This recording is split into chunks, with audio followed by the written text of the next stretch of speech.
Summer gas prices reached their highest level since 2014. With summer travel up and people planning long trips for vacation, gas prices are soaring. The national gas price average has spiked 40% since the start of the year to sit at $3.19 per gallon. The average price in Pennsylvania is $3.21, which is more than the national average. A local resident who moved away from Pennsylvania but is now back living in the state says he's felt the impact.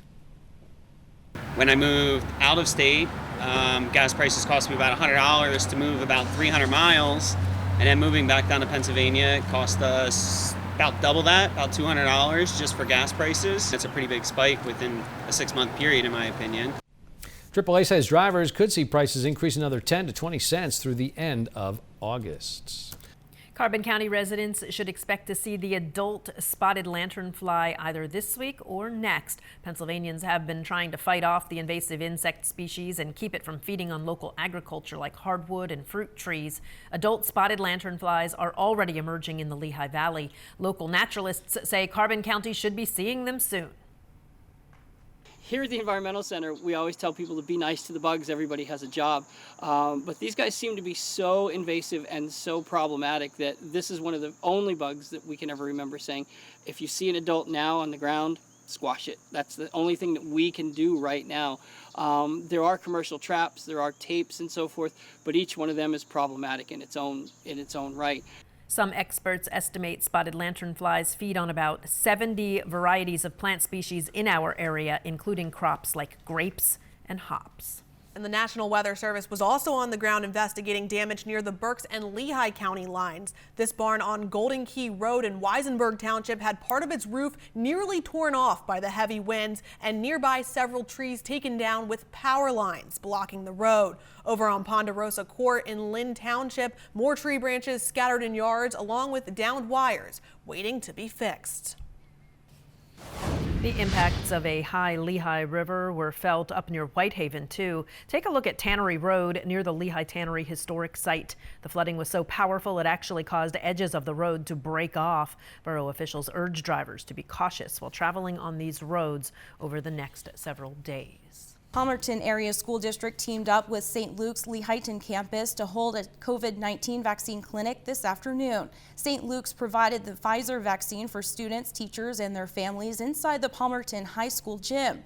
Now the healthcare provider is hoping more school districts will follow suit and partner to get more kids vaccinated.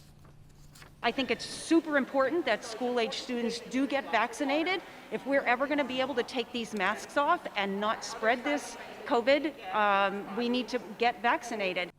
Those who received their first shot today will be able to come back to the school on August 17th from 4 to 6 p.m. to receive their booster shots.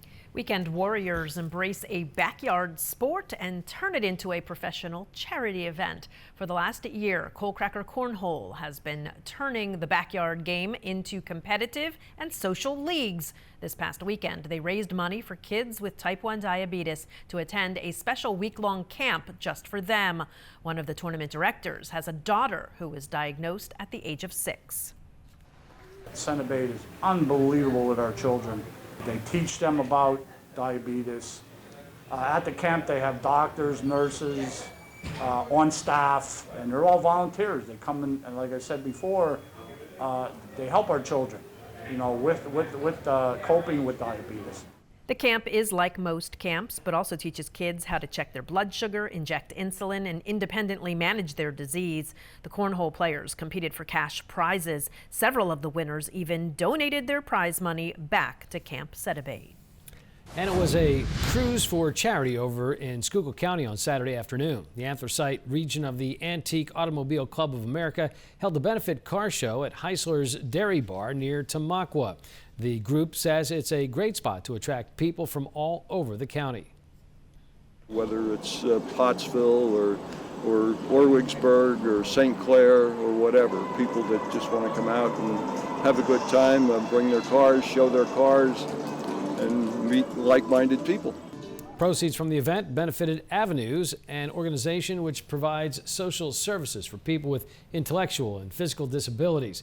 They operate in 4 different counties, including Schuylkill.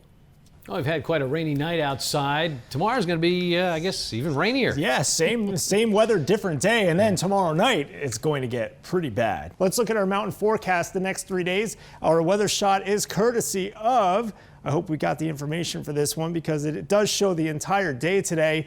It wasn't the greatest. Tomensing Township. Thank you, Nick, for that. And there's a Japanese beetle that ate most of my hibiscus out back. Yeah. Wednesday, 75 degrees, heavy downpours. By tomorrow night, it's going downhill. By Thursday, things will slowly improve, but not much here for the Poconos. By Friday, that's when we'll see some peaks of sunshine. Here we go with your 7-day forecast. Wednesday, 82, Thursday, 81 degrees. Not the greatest couple of days, everybody. And then once we get into Friday, we'll slowly start to dry out a little bit. We do have the chance for some showers on the weekend. It's not perfectly dry, but a bigger improvement than what we've seen so far this week.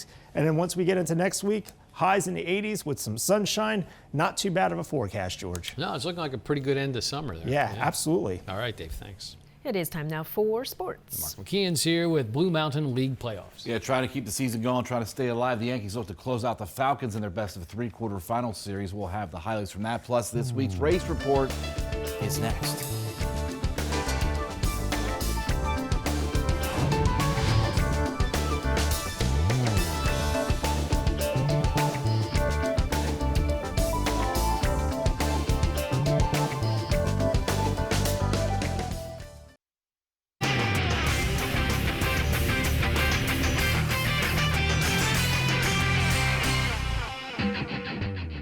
It was another big Hall of Fame Series race for the modifieds at Mahoning Valley Speedway on Saturday night. The only question was, would it be another big win for Northampton's Matt Hirschman? That and more in this week's race report. Starting with the 71-lap Lauren Arhofer Senior Modified Tribute feature. Green flag, it's Don Wagner and Cody Kohler out in the front row. Lap 21, Nick Bear edges ahead of Kohler at the line with Matt Hirschman lurking right behind in third. 2 laps later, a caution would set up a restart and Hirschman would power his way around Bear on the outside to take the lead. Hirschman would check out on the field, but a big wreck on lap 31 brought out the caution. Lap 42, Hirschman with a great jump on the restart. Final lap now, Matt Hirschman out front scores his 14th win this year, with Zane Zeiner second and Brian DeFebo third. It's a real good Hall of Fame night here for Lauren Arnhofer. They had a little bonus dash earlier that we won, so all totaled, it's a great night here at Mahoning Valley, close to home. In the street stocks, lap 21, a restart. Cody Geist had his hands full with Mark Martini on the outside and TJ Gursky right behind. A few laps later, it's Gursky getting past Martini and taking the second spot. On the final lap, Geist out front, Jillian Snyder making a charge from second, but Cody Geist wins for the first time this year. Snyder was second, Gursky finished third. Started from the pole, my daughter picked me the pole and just held the bottom line and did what I had to do to pick up the win.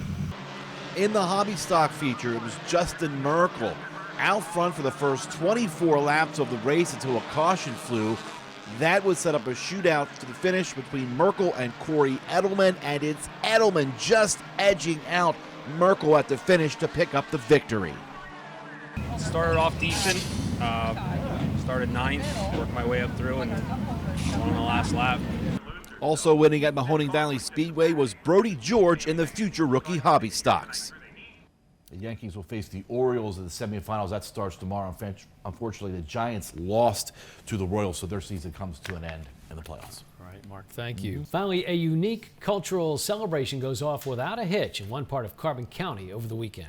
Every year, the Ukrainian Festival attracts hundreds of visitors to our area. It was one big party at the Ukrainian homestead when we stopped by Saturday. The 2-day event in Mahoning Township commemorated 30 years of Ukrainian independence with food, crafts, music, and lots of dancing.